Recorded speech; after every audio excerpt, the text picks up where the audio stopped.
کمی کتاب عجائب الاحکام امیر المومنین علیہ السلام میں روایت کرتے ہیں کہ مذاق کرتے ہوئے ایک عورت دوسری عورت کے کندھے پر سوار ہوئی تو اتنے میں تیسری عورت آئی. اس نے آ کر اس ہی عورت کی ٹانگ پکڑ لی جو دوسری عورت کو اٹھائے کھڑی تھی.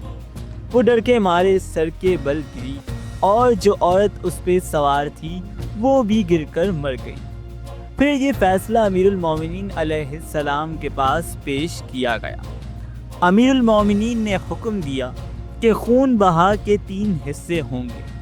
ایک حصہ وہ عورت دے گی جس نے اپنی گردن پہ دوسری کو سوار کیا.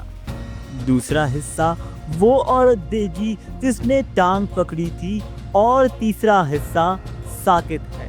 اس کا سبب یہ ہے کہ مرنے والی عورت مذاق کرتے ہوئے تماشے کے طور پر سوار ہوئی تھی اور اس نے اپنے قاتل کی اعانت خود کی ہے.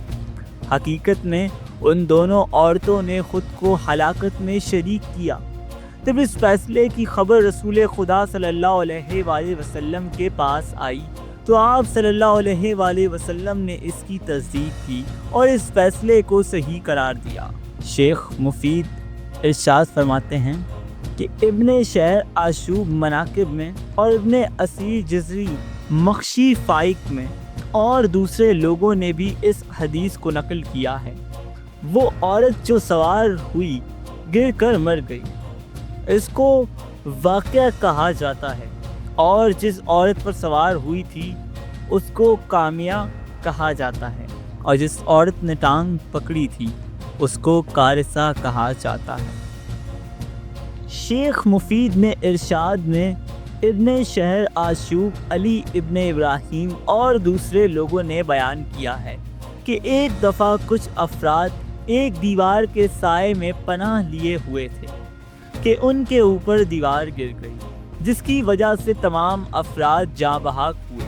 ان مقتول افراد میں 2 عورتیں بھی شامل تھیں جس میں ایک کنیز اور دوسری آزاد تھی.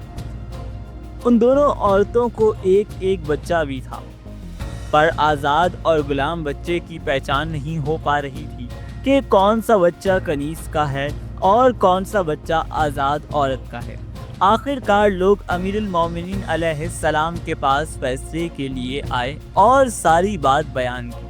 حضرت علی علیہ السلام نے لوگوں کو پرچیاں ڈالنے کا حکم دیا اور فرمایا کہ جس بچے کا پہلا پرچہ نکلے گا اسے آزاد قرار دیا جائے گا اور ملکیت کا وارث بنے گا اور دوسرے بچے کو اس کی غلامی میں دیا جائے گا.